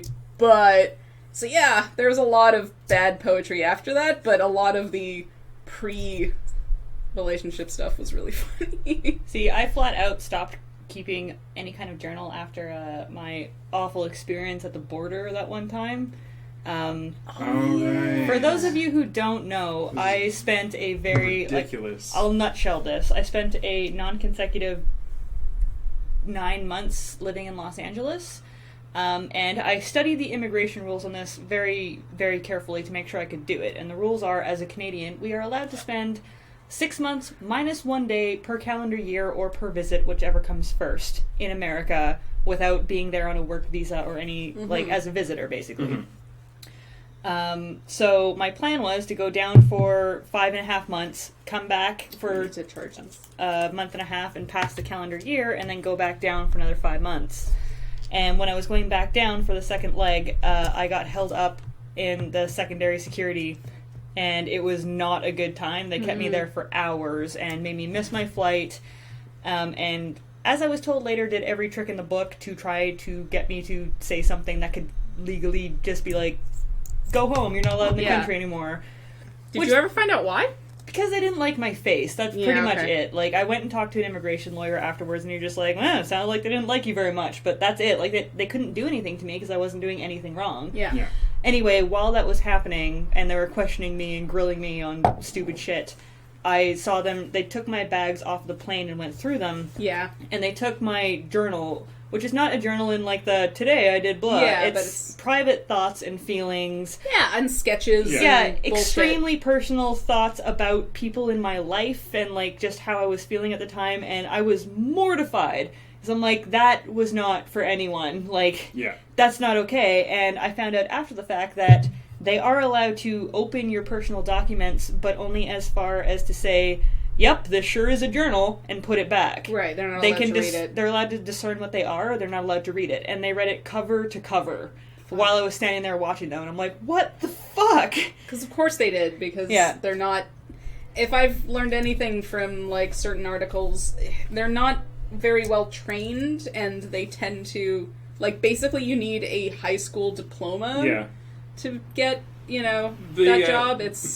There really ought to be, like, a screening process for them to get in. It's like, sorry, you didn't pass the psychological requirement for this job. You are clearly a bully, and we can't have you in this position. Yeah.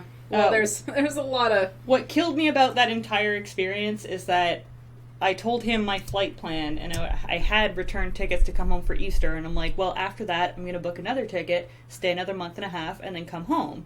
And he's just like, well, you have to come home at Easter, that's it. And I'm like, why? And he's like, because you need to spend some time in your own country. And I'm like, but I thought I was allowed to spend 6 months minus a day. And he's like, no, that's not how it works. And I'm like, oh, well, you work for immigration. Please explain it to me then, because I got this information from the immigration website, and I would love to know where I went wrong. And he just, like, slammed his hands down and was like, that's not how it works. You need to spend some time in your own damn country. And I'm like, whoa, okay. Whatever you say. And the shitty thing about it is that they can kick you out for any reason. Yikes. They don't have to let you into the country. So if I raise the stink about it, they can just be like, no, go home. You can't come in at all. Yeah. So... Yikes. What kills me about it is how many people were actually doing something wrong while they had me in that room when I was just trying to come and give money to you guys' economy. Yeah. Gross. Anyway. Laserbeak's Fury, that was the Stanford prison experiment. The college kids playing as guards and prisoners. Yeah. Which I studied. It was funny that I later did a psychology degree, because I actually, when I was in high school, I did a very, very complex school thing called the International Baccalaureate Program, which is like advanced placement except more European, and actually grants you college credit. But one thing you have to do is a big, long, like 1,500 plus word essay for your English class. And so I wrote mine on confinement based on 2 of the stories that we had read. And so I actually ended up finding out about the Stanford prison experiment fairly early on. And then it's one of the few things that you do in, like, Psych 101. Like, because the part of one of the things I find fascinating about psychology is that you can't really lobotomize people as part of a study. Yeah. Like, you can't disable parts of their brains to study what they do. Yeah. So you have to sort of rely on when life sort of serendipitously hands you these anomalies. Yeah. So everyone knows about the exact same anomalies because there's only been one of this part of the brain's, ceasing to work, or this certain thing happening. And, so it's... Oh, chat. Oh, dear. So it's interesting that everybody finds out, and they actually just made a movie about the Stanford prison experiment. that's coming out. There have been a couple of movies about it. Yeah. There was a German one. Of course there was. Yeah, of course there was 5 or 6 years ago that was pretty good. Yeah. Did y'all know, speaking of German, I only found this out today because in my internet travels, but apparently one of the books that got nominated for this year's like romance book Oscars equivalent, or like the Hugo Awards, but for the romance genre, is a Christian romance about a Jewish woman and the Nazi commandant officer in the concentration camp, where she, because of her blue eyes and blonde hair, has pretended she has gotten away with, like, apparently has just gotten hired to be an assistant as opposed to being a full-on prisoner, but she falls in love with the commandant, and that was not okay. By the way, really not okay. I was really afraid that you were actually going to say 50 Shades of Grey. No, like really, really, really not okay. That's, what? Not okay. What? Not okay at all. And I say, this as somebody who I really want to go to Germany someday and to Austria, and I don't want to see any World War II stuff in either of them because. Oh, but speaking of Austria, yes, I just watched a great movie which is on the iTunes store, called The Woman in Gold. I haven't seen that, but I've heard good. It's things? fucking fantastic, and this is the only time you're gonna hear me say this. So, someone record this, Twitch. Ryan Reynolds was fucking phenomenal. He is a fantastic actor. Yeah, in the right places. He picked a role that was not alongside anything that he's ever played before, or that at least I've seen. Yeah. And he fucking nailed it. It was fantastic. And he plays so well with Helen Mirren. Helen Mirren is wonderful as always. Like, she can do no wrong in my mind. Hellcat is the bomb. And yeah, it was a fantastic story. Really, well, I'm not going to give it as many pacing points as Martyrs, but it was decently paced. Yeah. Super interesting story. Just enough of like the gritty stuff because it is based.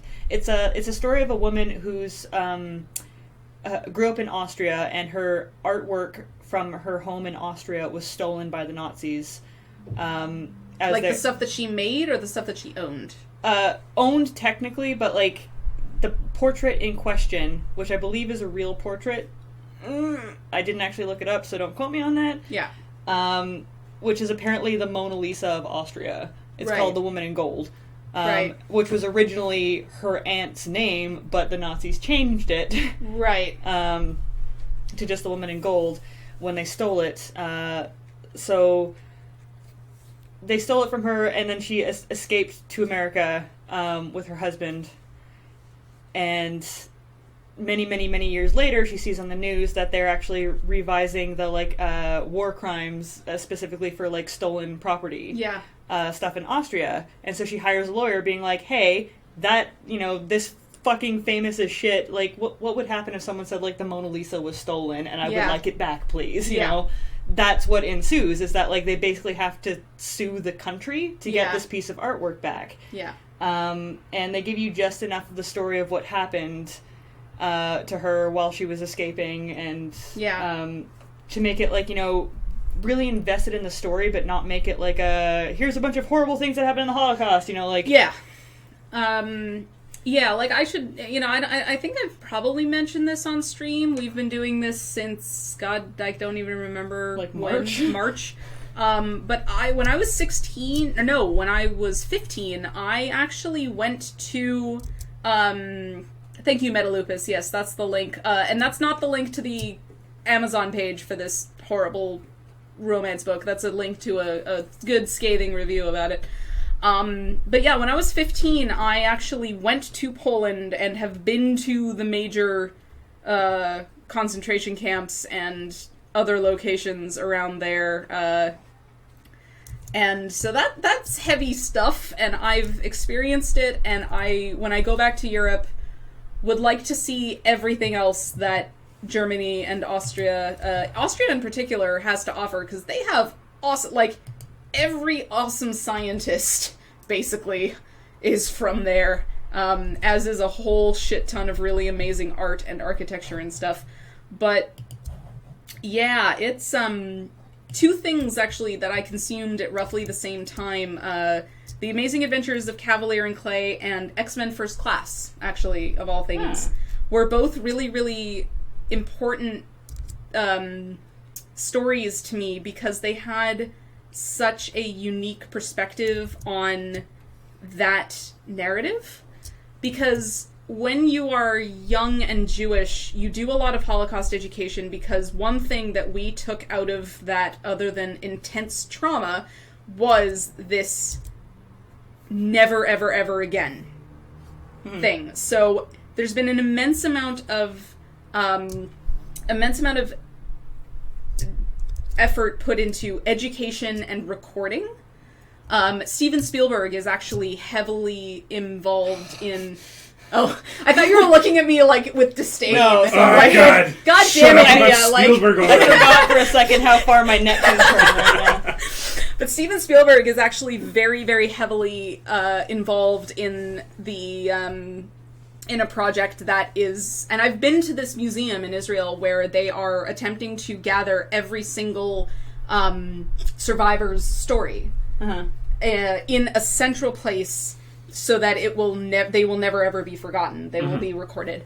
So you do a lot of education, you listen to a lot of survivors' stories, and the survivors that you speak to, the Holocaust survivors you speak to, are, at this point, very, very hopeful. They are, I made it through.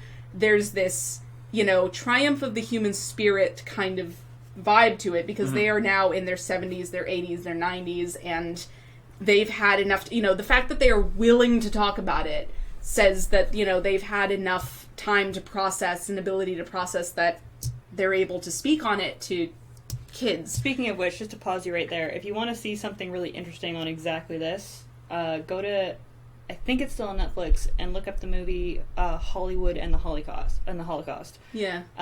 It goes into a very interesting standpoint about how for X amount of time after the Holocaust, people were super terrified to tell their story at all until Hollywood took a role, and we're just like, well, fuck, if we put it on TV, what is anybody going to do about it? And then it was then that a bunch of people started coming forward with their stories, and people found out what the fuck actually happened. Yeah.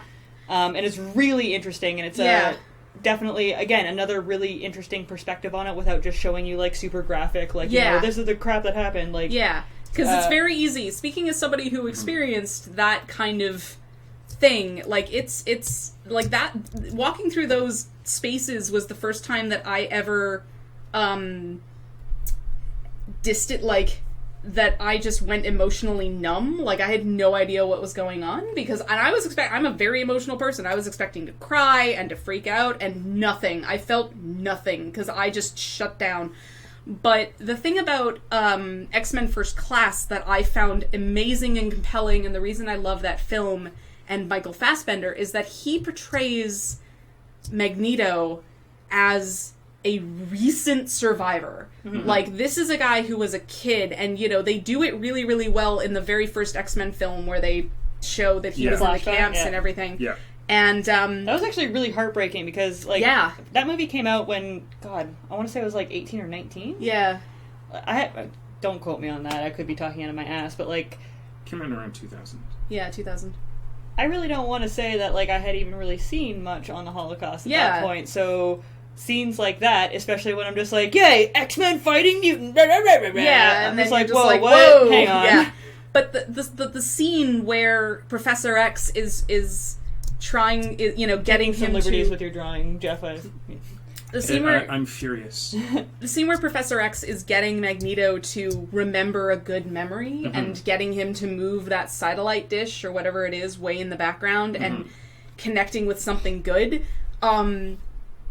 That it tugged at me so much because it showed the trauma and it showed the rage of someone who has gone through that. Oops. And similar in the phenomenal book, The Amazing Adventures of Cavalier and Clay, which rightfully won the Pulitzer Prize, and goddamn, it is a good book.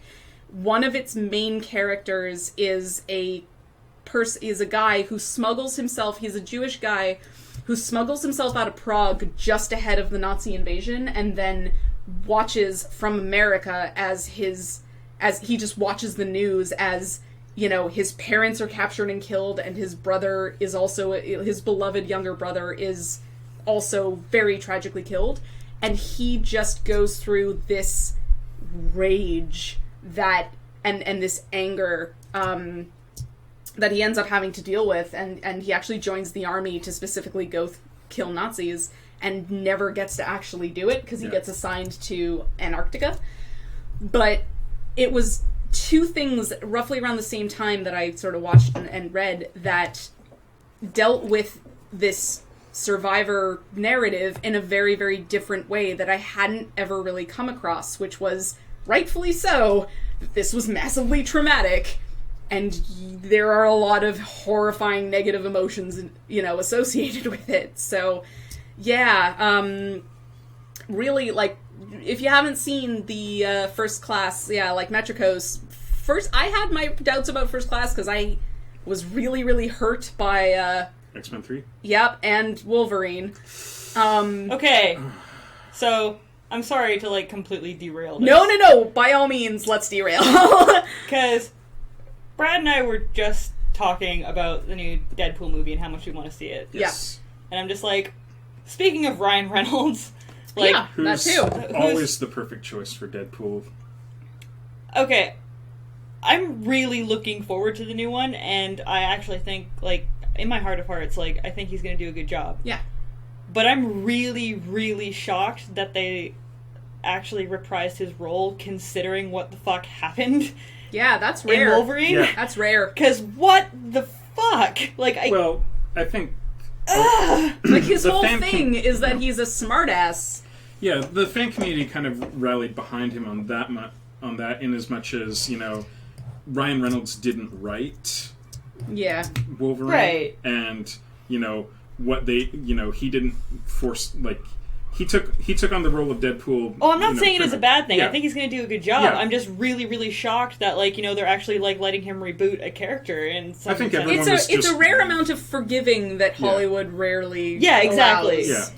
And I think there's just a lot of people were just way behind him for it, because, like, I can't think of anyone else to play Deadpool. Like, Ryan Reynolds is that really special blend of charming and asshole. Yep.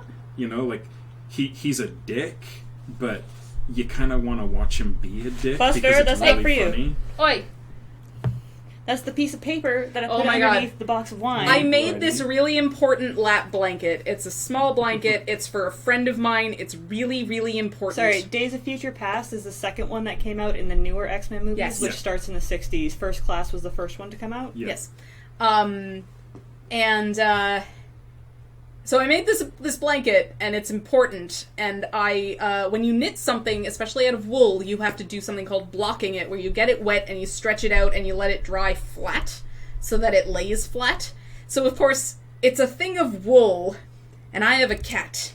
So I woke up in the middle of the night, and she was lying on the thing, using it very happily, kneading away at my blanket that I made from Are these just scratch. black eyes? Oh, yeah. And that was the closest I'd ever come to... Striking your cat. Yeah, I grabbed her by the, like, scruff of the neck, and I was like, I'm so mad at you! But, yeah, so, no, pets where they're not supposed to be. Yeah. Buster. Yeah. Okay, I'm gonna tell the story and hope that no one phones the police on me. Don't judge me. Buster, Yeah. when he was, I guess, going through dog adolescence, decided that the best place that he was going to take a whiz was on my pile of drawings that I had just completed and was super proud of. This is before I had a tablet or anything digital. Oh my god. And took a giant whiz and ruined Oh my like god. about you do 25 or 30 drawings that I had stacked up. No. And they were under, like, I had a computer desk at the time that had shelves on it, so I Yeah. had put them on a shelf under there, and Yeah. Buster, because he's so tall, could reach them. Like, he can actually pee higher than his back. Like, just straight up. It's crazy. Yikes. So he's just like, that is paper, and like most dogs, he was paper trained. Right. For house training, so he connected that with peeing, and I was so upset that he had just peed on all of my drawings. That was the one and only time that I spanked him. I'm not even going to say hit. I spanked him. I gave one good slap on his bum, and he gave a little like, "Ow!" And I'm like, oh my god, I'm sorry! Yeah. It was just like the immediate, I will never do that again. Yeah. But no, it's hard being a fur mom. Yeah, especially when they're so destructive of your stuff. It's hard out there for a fur child mother. Yeah, oh boy, having fur babies. But, I don't have any. Jeff's actually allergic to Buster. I am. yes. I'm allergic to you. But we're still best friends. Yes, best friends. He still comes to the door and goes, Best hey friends. Jeff! Yeah. How are you? My friend! You're my friend. So, well, scary stories. Like stories when you were scared. So, this was supposed to actually, I don't remember, whine you guys, I'm sorry. It's okay. I don't know if you guys remember, but last week we mentioned the new Five Nights at Freddy's game and we talked about it for X amount of time. And I wanted to lead that into like scary stories or pranks that people have pulled on you. And I can't say that it's been within the last like 7 or 8 years that I ever remember being like scared. Mm-hmm. But the last time that I can clearly remember it was my friend Pat, who, if you're a hardcore Lure fan, you might know from some of their very early videos, used to play scary games at his place while we would sit around and watch, and he would turn off all the lights and play them in the dark. And we would all get so freaked out that we would have to like go into his car and blast like Beach Boys music and go for Slurpees. Yeah. This actually ties in very well with what I was talking about earlier about how like you need a minute to calm Yeah. down. But then, just to be a dick, after he had calmed down, he would purposely, without saying anything, take a winding road that he knew had no street lamps and randomly just stop the car dead and turn off all the lights and say nothing until someone was like, what the fuck is going on? He was most famous for doing this when we were playing Fatal Frame. Okay. Oh, Fatal Frame.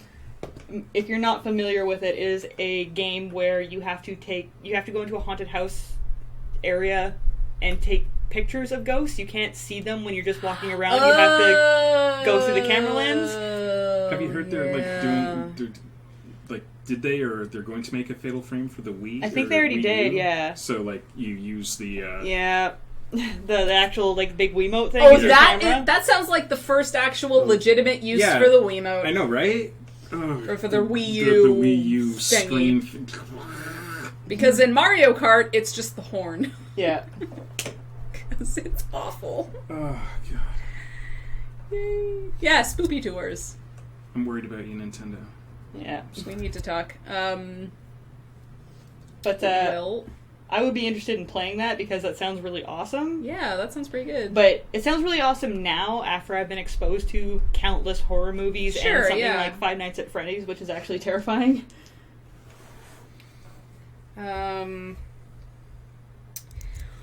Well, I told the story of the Beatles posters that were melting last week, I think. Yeah.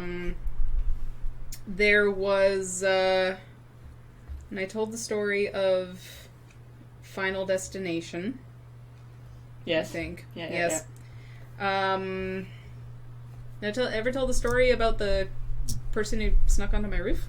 No. Okay, Will, I'm gonna use this as a quick diagram machine. I don't know what's happening with the hands here, so I'm just gonna... It's just like looped over. There you go. Perfect.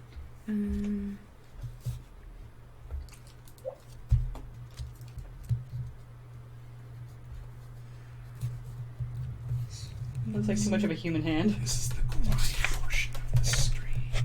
Okay. This is the nap portion. I'm making a diagram. Okay, and there is a tree with a branch. Don't forget your shading. Yeah, this is if that person is still in chat, this is I was going to volunteer to draw your insane thing, but this is what it would have happened. Which is Actually, don't miss him. okay, so when I first moved to Victoria, I lived in a house where did the What Oh just no! happened? No! What just happened? Go back to drawing cam. Go back to drawing cam. Hello? Are you guys still here? I'm sorry. It's okay. Why would you do Everything's that? fine. Teeth was great. Traco Gamer, by the way. So, that was the ghost that lives in our computer? Yeah. Definitely wasn't Mia hitting a random Yeah, button on definitely the No, thing. that was... We're totally haunted. No, I Everything's think it fine, was my nothing's ruined. pinky finger hitting this. Still here. We just lost video. Okay. So when I first moved to Victoria, I lived in a house where the main, and I drew a diagram because it's hard to explain, but the main roof, So, this is my diagram. So, main house, that is Hang on. the... We can make this bigger. Group. Oh, that's way better. Okay, this is all backwards. It's super weird. Okay, so that's the main house, and that is the walkway to the main door, and there was this, like, weird overhang of the roof. Okay, I'm like, is that the house's arm? No, it's this overhang of the roof It's Monster House. here. I swear I know how to point to things, it's Yeah. just I have to do it backwards. And there was a tree with a branch that led onto the roof, and then where it says me up here, that was my window. Okay. So, So you could just walk onto a tree. Is you what you're could saying. you could climb the tree very, very easily and get to my bedroom window. So, there was this wild party, because I essentially lived in a frat house, and there was this wild party that was going on, and I decided to go to bed because I think I had a cold or something, and I was just about to fall asleep. Like, I was literally half asleep, where your eyelids are super heavy and you feel yourself sinking into the bed and everything. And I hear, because my bed was right beside the window, and I hear this whisper right in my ear, "Hey, Mia," from outside the window. And I just started to scream. Like, it was horrifying because I was half asleep, so in my mind it was literally it took me a second to put everything together, that someone had climbed up onto the roof, they'd gone outside for a smoke, climbed up onto the roof, gone to my bedroom window, and just whispered, because it was summer and the window was open, Oh, no. and whispered into my room, and I started to scream, and I was like, whoever you are, go away. Please go away. Oh dear God, go away. Please. And like pulled the covers up over my head and just kept screaming. And the motherfucker had the audacity to go inside, up the stairs. And that's when I shot him, Your Honor. Yes. He had the audacity to go inside, up the stairs, and knock on my door and be like, "Mia, what's wrong? What's happening? Like, you're screaming. What's going on?" I was like, "You were outside my window, you asshole." He was like, "No, I wasn't." And like, I thought I was going insane. And then the next morning he was like, "Yeah, that was totally me, lol, ha ha ha." I was like, What an asshole. I don't even know. Like, it was it was horrifying. Similar, in the same house, actually, this ties in because it's wonderful. I was an awful child and didn't see Jurassic Park until I was 18. I'm sorry. Forgive me, Father, for I have sinned. Get out. It has been like 26 years Do you and want me to change. remove her? Do you want neutral eyebrows or do you want angry eyebrows? Oh, whatever. You listen to your heart. Angry eyebrows. So I rented Jurassic Park and I watched it in my room, same room, and in on my laptop, sitting in my bed in the dark, because you want, Because that's what you do. Yeah, because that's what you do. But of course, at the end, you're like, "Oh dear God, raptors." Mm-hmm. So as I went to shift to get off my bed, I hear this weird from under my bed, and I was like, "That's a weird creaking Nope. sound for my bed frame to make, but okay." And I went to talk to my roommate for a bit, and I was like, "Hey, just watched Jurassic Park, blah, blah, blah. Also, this is insane, but it almost sounded like there was a cat in my room. Or something. I don't know what it was, but, like, my bed made this weird creaking sound." And so we chatted for a bit more, and then and then I went back to my room, and I went to sit on my bed, and I hear, Oh, God. I was just like, "There's a raptor under my bed." Like, what the fuck? So I call my other roommate, the one guy roommate who was living there at the time, and he gets this tiny little pen light that he has, and we both lie down on the floor and pull up the skirt of the bed, and he shines this light in, and these pair of eyes is staring back at us from the back of the bed. This is not how I thought this story was going to go. Under the bed. And it was a cat. And the cat had gone, again, onto the very climbable roof, but into the, we think she got in from the bathroom window because, that one didn't have a screen. Mm-hmm. And found my bed under my bed, and that's why we burned the house down. And it was under my bed for God knows how long until I shifted off the bed, and she decided to make this awful noise.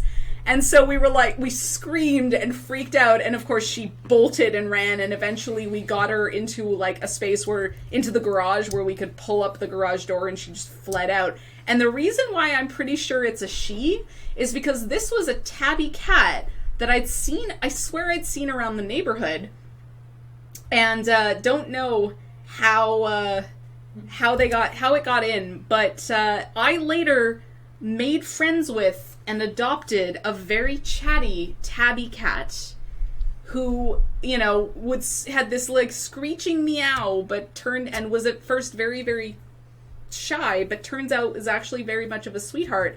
And I actually think that Gypsy found me a year and a half, maybe 2 years before I actually adopted her.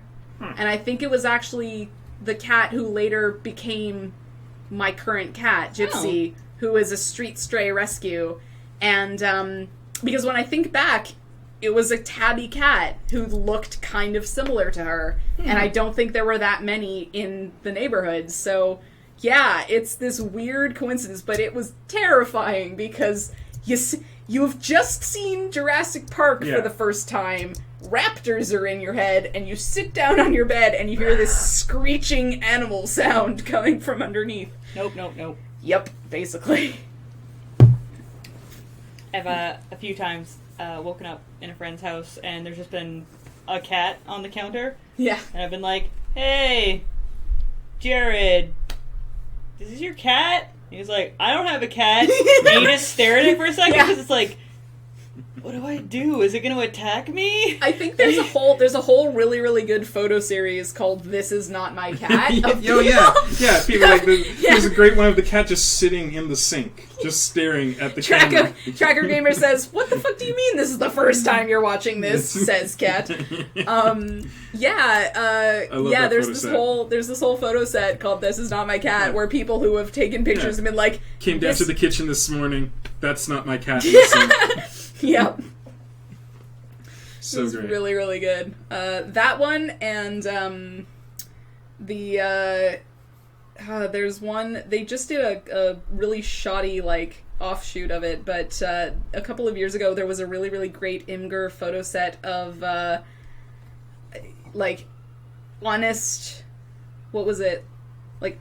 honest scientific reports of people being like, yeah, the sample was compromised because we were hungover and forgot to wash our hands or something like that. I've seen that set. That was really, really great, too. I'm going to put your arm in the foreground. Yeah, go for it. The ear is only there because I drew my head first. For sure, yeah. And I was like, oh wait, my arm's got to go there. Goodbye, ear. It was nice knowing you. One of my favorite photo sets is actually a BuzzFeed listicle called, like, so many times Tumblr was funny about animals. And it's made me laugh multiple times at this point. But there's one of, like, several dogs sitting, and the caption reads, like, Day 72, they have not yet realized my infiltration. And it takes you a second to realize that one of the dogs is, in fact, a pot-bellied pig.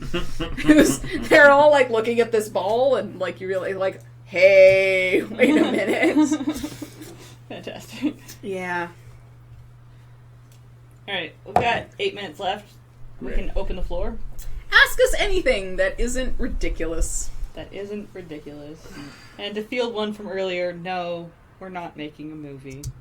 What would we even make a movie about? I don't know. I'm making a web series. Jeff's making a web series. Yes, I have seen Disinterested Cats in Amateur Porn. Yeah. It's a really, really good Tumblr. Oh, yeah. Yep. This was years and years ago, but did you ever see FurniturePorn.com? Nope.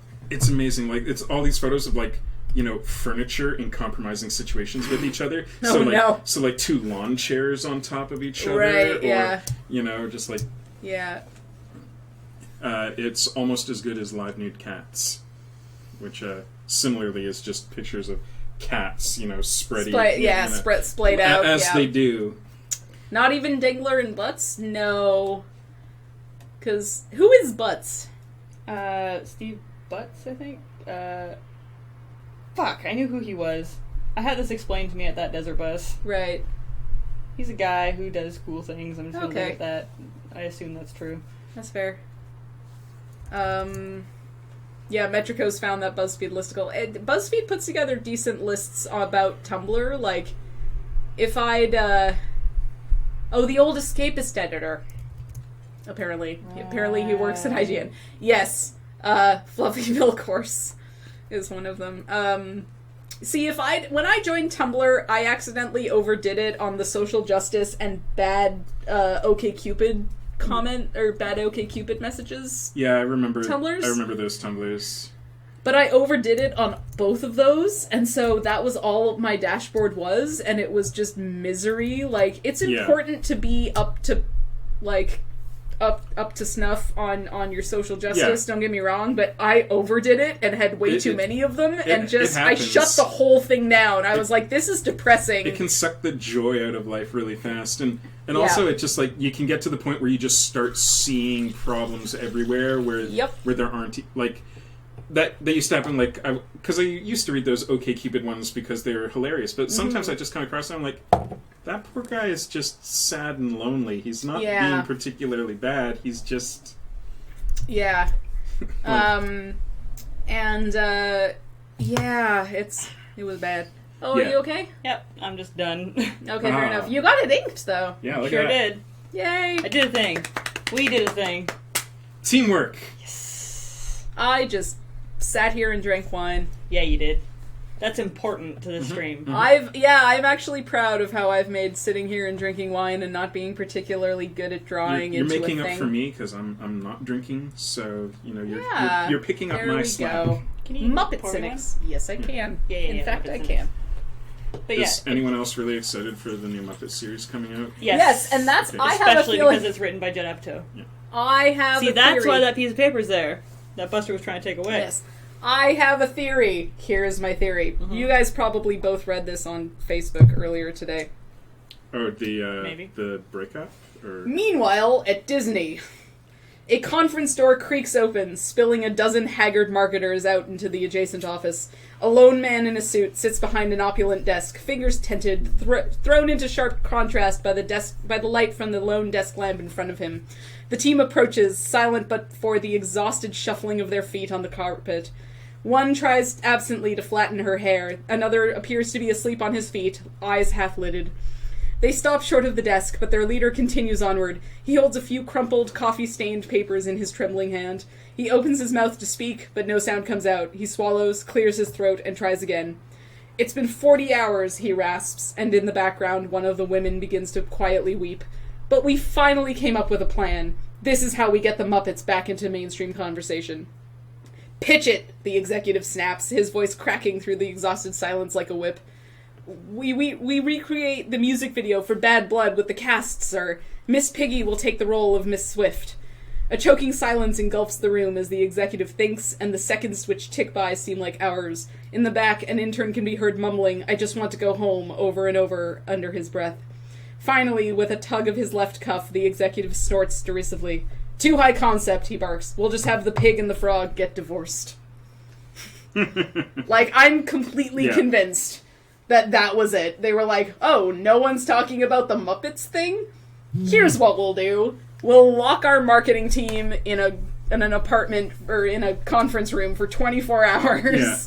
And out of it they came, maybe they'll make them break up, and there you went with it. Yeah. Because, Seriously? Yeah, That's they- what they're doing? Well, Miss Piggy and They Kermit the just get Frog. married? Miss Piggy and Kermit the Frog have now broken up. Yeah. Which is they didn't fucking ridiculous. get married. Like, they were gonna get married, but then didn't in, like, the Muppet movie. And I haven't seen the second Muppet movie, Yeah, like the they- recent Muppet movies. Yeah.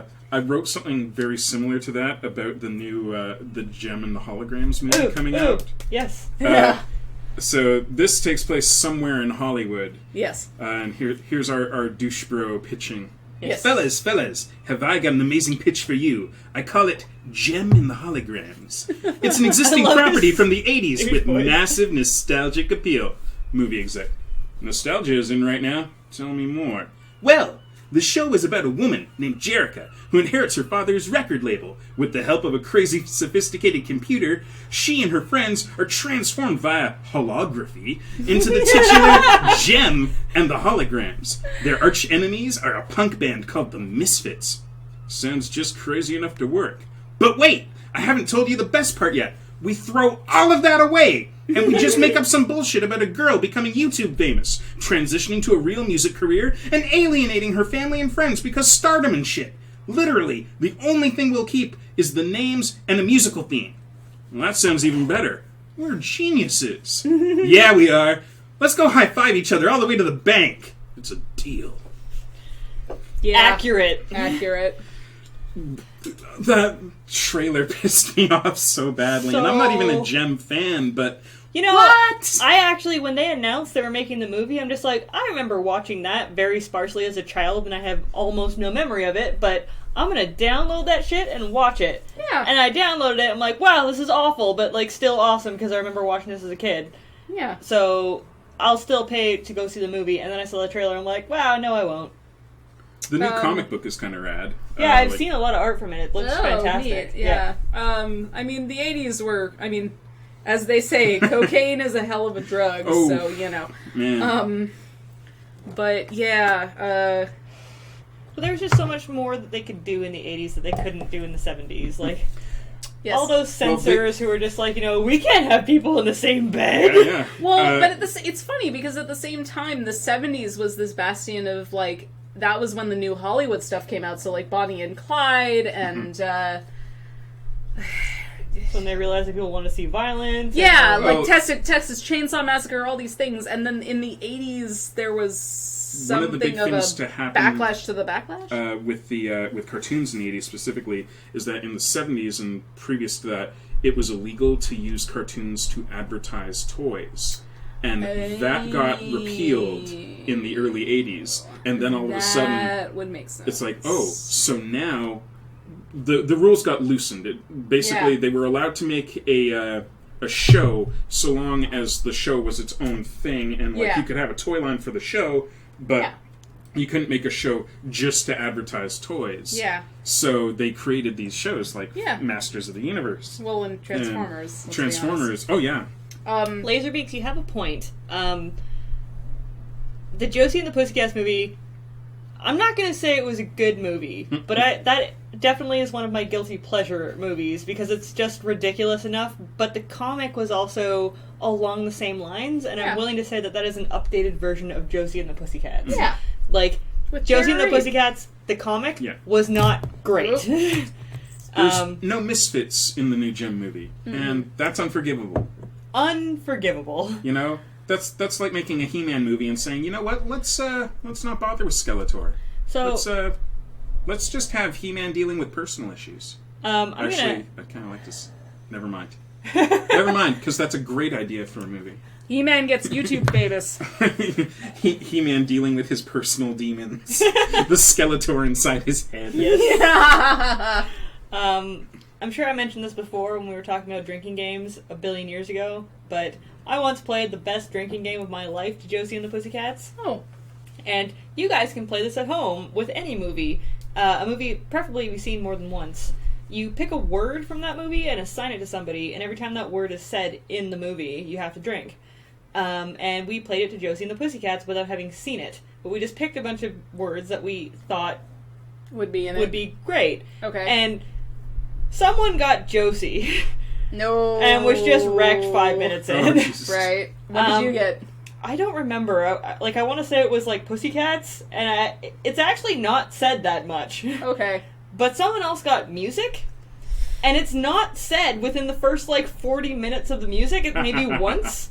But then, I think Alan Cumming, who's, the other of the rival band's manager... Yeah. goes on a tangent for, 5 or 10 minutes where he says music every other word. Oh, and it's a total of 15 or 16 times, and that poor guy was just like, no! It was the really greatest. At that point, you just take the bottle. Yeah, you're done here. Good. Oh dear. But there was only 5 of us in the room, but the Josie and the music ones, yes, they paid off, but the other stuff, you really don't hear it that much because we're just does the sign count? No one's saying the name of the band, for fuck's sake. Yeah. So it helps if you've seen the movie a few times, but it's quite an entertaining drinking game if you're ever in the mood. Cool. And with that, Yes. that's our time. Yes. So, all of the information about the comic, which I do, and the Patreon and our Twitter is all below the stream that you're watching right now. Right down there. So we don't have to spell it out anymore. Yeah, we don't have to say it anymore, and it's great. I made buttons last time. It's awesome. And Hooray. I swear to God, I'm going to try and be here on Sunday.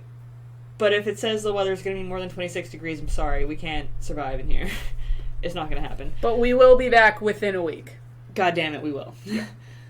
So stay tuned to Twitter. I also posted on Patreon. If you haven't followed us on Facebook, actually that's a good one to put below the stream too. You can search for MegaCynics on Facebook. I will post every time that we're streaming on there. Q Monster has just posted the webcomic itself. Thank you, Q Monster. Huzzah!